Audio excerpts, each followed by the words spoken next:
జనసేన అధినేత పవన్ కళ్యాణ్ నేడు పిఠాపురానికి రానున్నారు. అక్కడ నూతనంగా నిర్మించనున్న ఉగాది వేడుకల్లో ఆయన పాల్గొనున్నారు. పవన్ కళ్యాణ్ పిఠాపురం నియోజకవర్గం నుంచి కూటమి అభ్యర్థిగా బరిలోకి దిగుతున్న నేపథ్యంలో ఉగాది పండుగని అక్కడే జరుపుకోవాలని నిర్ణయించారు. జన సైనికులు ప్రజల మధ్య ఉగాది వేడుకల్ని పవన్ జరుపుకోనున్నారు. కాగా తనని పిఠాపురంలో గెలిపిస్తే ఇక్కడే ఉండి నియోజకవర్గాన్ని అభివృద్ధి చేస్తానని పవన్ కళ్యాణ్ గతంలోనే హామీ ఇచ్చారు. అందులో భాగంగానే గొల్లప్రోలు మండల పరిధిలోని చేబ్రోలులో ఇల్లు నిర్మించుకున్నారు. తనను గెలిపించి అసెంబ్లీకి పంపితే పిఠాపురం అభివృద్ధి చేసి చూపిస్తానని స్పష్టం చేశారు. తాను గెలిస్తే ఎటువంటి అభివృద్ధి కార్యక్రమాలు చేస్తాననేది పవన్ నేడు ప్రకటించే అవకాశం ఉంది.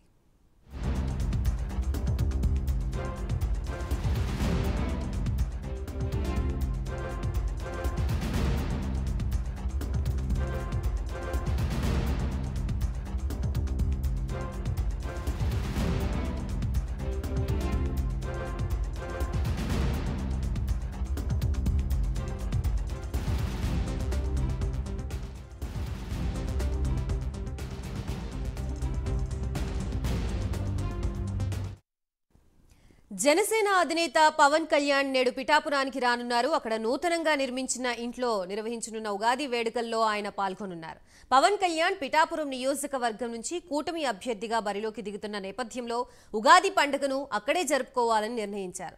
జన సైనికులు ప్రజల మధ్య ఉగాది వేడుకల్ని పవన్ జరుపుకోనున్నారు. కాగా తనని పిఠాపురంలో గెలిపిస్తే ఇక్కడే ఉండి నియోజకవర్గాన్ని అభివృద్ధి చేస్తానని పవన్ కళ్యాణ్ గతంలోనే హామీ ఇచ్చారు. అందులో భాగంగానే గొల్లప్రోలు మండల పరిధిలోని చేబ్రోలులో ఇల్లు నిర్మించుకున్నారు. తనను గెలిపించి అసెంబ్లీకి పంపితే పిఠాపురం అభివృద్ధి చేసి చూపిస్తానని స్పష్టం చేశారు. తాను గెలిస్తే ఎటువంటి అభివృద్ధి కార్యక్రమాలు చేస్తాననేది పవన్ నేడు ప్రకటించే అవకాశం ఉంది.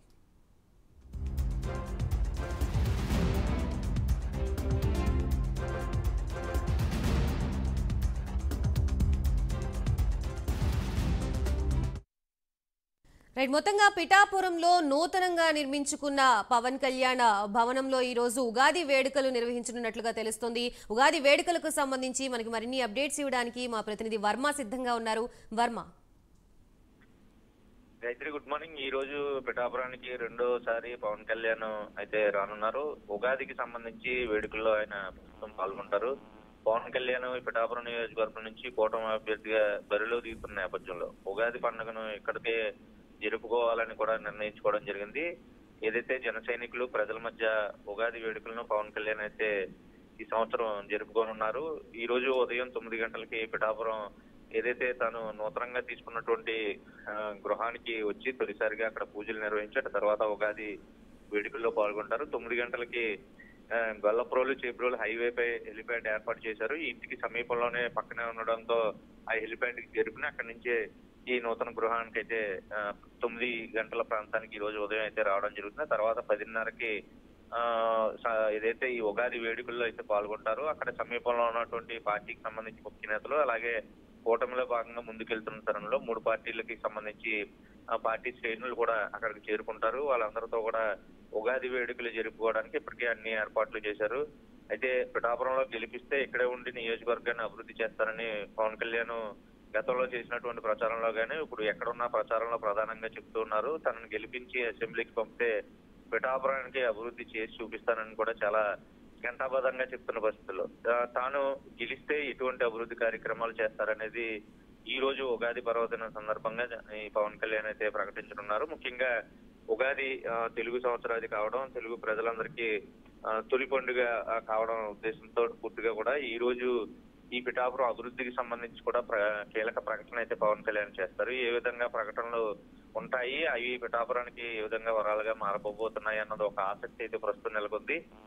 9 గంటల ప్రాంతానికి సరిగ్గా పవన్ కళ్యాణ్ పిఠాపురం చేరుకుంటారు. సాయంత్రం వరకు నియోజకవర్గంలోనే ఉండి తర్వాత తిరిగి హైదరాబాద్ అయితే పైన వెళ్తారు. రేపు ఎల్లుండి కూడా ఏదైతే ఉమ్మడి ప్రచారంలో భాగంగా చాటి చంద్రబాబు పవన్ కళ్యాణ్ తో కలిపి రేపు 10, 11 తేదీ రేపు 2 రోజుల పాటు కూడా సమావేశాలు ఉన్న నేపథ్యంలో పూర్తిగా మళ్ళీ తిరిగి హైదరాబాద్ అయితే పైన వెళ్తారు అని చెప్పి ఇప్పటివరకు ఉన్న షెడ్యూల్ ప్రకారం తెలుస్తోంది. ఏదేమైనా పవన్ కళ్యాణ్ పిఠాపురం రెండోసారి పర్యటనకు రానున్నారు.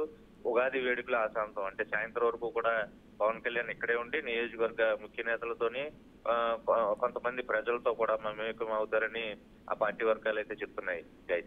రైట్, మొత్తంగా వర్మ మొదటి హామీ ఏదైతే జనసేన అధినేత పవన్ కళ్యాణ్ పిఠాపురం ప్రజలకు ఇచ్చారో మొదటి హామీని అయితే ఆయన నెరవేర్చుకున్నారని చెప్పుకోవచ్చు ఈ నూతన గృహంతో. అలాగే రానున్న రోజుల్లో ఎటువంటి అభివృద్ధి కార్యక్రమాలు చేస్తారనే అంశానికి సంబంధించి ప్రజలంతా కూడా పిఠాపురం ప్రజలు ఆసక్తిగా ఎదురు చూస్తున్న పరిస్థితి ఈ రోజు. సో వాళ్ళకి ఎటువంటి దిశానిర్దేశం చేసే అవకాశం ఉంటుంది? ముఖ్యంగా తాను ఏదైతే తొలిసారి నియోజకవర్గ పర్యటనకు వచ్చినప్పుడు తొలి రోజు బహిరంగ సభలో ఇక తాను పిఠాపురం నియోజకవర్గాన్ని తన సొంత నియోజకవర్గంగా చేసుకుంటారని చెప్పి బహిరంగ సభ ద్వారానే రాష్ట్ర ప్రజలకు కూడా ఒక సందేశం కూడా ఇచ్చిన నేపథ్యంలో పూర్తిగా ఆ ప్రకటన తర్వాత అతి తక్కువ సమయంలో 2 రోజుల్లోనే ఈ ఇంటికి సంబంధించి కొత్తగా ఏదైతే హెలిప్యాడ్ కి సమీపంలో ఉంటది, అలాగే చుట్టూ ప్రశాంతమైన వాతావరణంలో ఉన్న పరిస్థితుల్లో ఆ ఇల్లుని నిర్మాణం కూడా చేసుకోవడం జరిగింది. ఏదైతే ప్రకటన చేసిన వెంటనే మాట నిలబెట్టుకున్న ధోరణిలోనే పవన్ కళ్యాణ్ అయితే సొంత ఇంటిని నిర్మాణానికి సంబంధించి ఇంకా పూర్తి స్థాయిలో పిఠాపురం నియోజకవర్గంలో నుండి రాష్ట్ర వ్యాప్త రాజకీయాలు ఇక్కడి నుంచే నడిపే విధంగా ఆ ఇంటికి సంబంధించి శరవేగంగా పనులు కూడా పూర్తి చేసి ఈ రోజులో పవన్ కళ్యాణ్ దానిలో ప్రవేశం అయితే కూడా చేస్తారు. అటు తర్వాత ఏదైతే ముఖ్యంగా పిఠాపురం నియోజకవర్గానికి సంబంధించి దశాబ్దాల కాలంగా ఉన్నటువంటి సమస్యల పరిష్కారానికి సంబంధించి ఏదైతే అక్కడ పిఠాపురం నియోజకవర్గంలో యువత ఎక్కువగా ఉండడం, యువత కూడా ఉద్యోగాలు లేక ఉపాధి లేక ఇబ్బంది పడుతున్న పరిస్థితులు, ముఖ్యంగా ప్రధాన ధ్యేయంగా ఆ యువతకు ఉపాధి కల్పన, అలాగే అక్కడ ఉన్నటువంటి మత్స్యకారులకి ఏదైతే జట్టీల నిర్మాణం అవ్వచ్చు, లేకపోతే పూర్తి స్థాయిలో అక్కడ ఉన్నటువంటి పేరున్నటువంటి ఉప్పాడ జాంధాని చీరలకు సంబంధించి ఆ చీరలకే ప్రత్యేకత పిఠాపురం అయితే ఉంది, ఒక చాలా ప్రాముఖ్యతగా ఉంది. దేశ విదేశాల్లో ఉప్పాడ చీరలు అంటే చాలా ఫేమస్ ఉన్న పరిస్థితుల్లో వాటికి అంతర్జాతీయ మార్కెట్ గానీ వాటిని విరివిగా వాటిని తయారు చేసేందుకు మగ్గాలని నేర్చేటటువంటి నేతలు ఎవరవుతున్నారో వాళ్ళందరికీ పెట్టుబడులు పెరిగిపోయి పూర్తి స్థాయిలో వాళ్ళు అనుకున్న ధర కూడా రాని పరిస్థితులు వాటిలందరినీ సంబంధించి సిల్క్ పరిశ్రమ ఏర్పాటు చేయడం, ఆ ఉప్పాడ జాందాని చీరలకు సంబంధించి కూడా ఒక మార్కెట్ ని ఇక్కడ ఏర్పాటు చేయడం, సిల్క్ పరిశ్రమకు సంబంధించి అంతర్జాతీయ మార్కెట్ ఏర్పాటు చేయడం, అలాగే పిఠాపురం ఆధ్యాత్మికంగా చాలా ప్రాముఖ్యత చెందిన నేపథ్యంలో పిఠాపురాన్ని కూడా ఆధ్యాత్మిక క్షేత్రంగా ఒకవైపు కాల్చి అలాగే అయోధ్యలాగా కూడా దీన్ని తీర్చిదిద్దడానికి కేంద్ర సర్కారాన్ని కూడా అభ్యర్థించి తాను ఏం చేయబోతున్నారు అన్నది కూడా ఈ రోజు ప్రకటన అయితే చేస్తారు. అలాగే పిఠాపురం నియోజకవర్గాన్ని ముఖ్యంగా పర్యాటక కేంద్రంగా తీర్చిదిద్దే అంశాన్ని కూడా ప్రస్తుతం ఈ రోజు వెల్లడి చేయనున్నారు. ఈ 6 వాగ్దానాలు గతంలో ప్రకటన చేసినయే ఈ రోజు ప్రత్యేకించి ఇంకా ఏం చేయబోతున్నారు అభివృద్ధికి సంబంధించి ప్రధానంగా మంచినీటి, రోడ్లు, డ్రైనేజ్ ఈ 3 సమస్యలు ఎప్పటి నుంచో పిఠాపురాన్ని పట్టి పీడిస్తున్న సమస్య. ఒకవైపు రైతులకి ఆయకట్టు శివారికి వరకు కూడా నీరు అందలేని పరిస్థితి, ఏదో శుద్ధగడ్డ సంబంధించి ఏలేరు ఆధునీకరణ చేయవలసిన పరిస్థితులు కూడా ఉన్నాయి.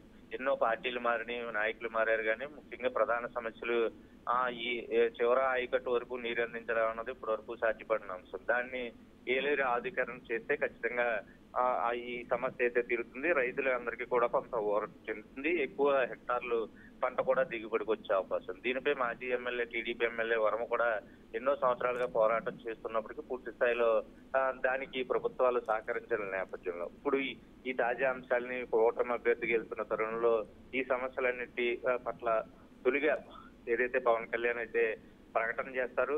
పిఠాపురంలో 40 సంవత్సరాల పైనుంచి ఏదైతే పిఠాపురం రాజావారు ఉన్నప్పుడు ఆ వైభవం ఏ విధంగా ఉండేదో అదే వైభవాన్ని పూర్తి స్థాయిలో ప్రస్తుతం తిరిగి తీసుకొచ్చేలాగా పూర్వవైపు మళ్ళీ పిఠాపురానికి తీసుకొచ్చే విధంగా పవన్ కళ్యాణ్ అంటే ప్రకటనలు ఉంటాయి. ప్రజలకు కూడా వీటన్నిటికీ సంబంధించి ఒక హామీ ఇస్తారు. ఏదైతే తను గెలిపే లక్ష్యంగా ప్రస్తుతం పిఠాపురం నియోజకవర్గానికి సంబంధించి ఏ విధంగా తన ప్రచారం చేస్తున్న నేపథ్యంలో వాటన్నిటికీ అనుగుణంగా పిఠాపురం సొంత నియోజకవర్గాన్ని చేసుకుంటారన్న నేపథ్యంలో పూర్తిగా హామీలు కూడా అక్కడ భరోసా ఇచ్చే విధంగానే తీర్చే విధంగానే ప్రకటనలు అయితే ఉంటాయని అందరూ నియోజకవర్గ ప్రజలందరూ కూడా ఆశిస్తున్న పరిస్థితులు అయితే ఉన్నాయి. Right, thank you for the update Varma.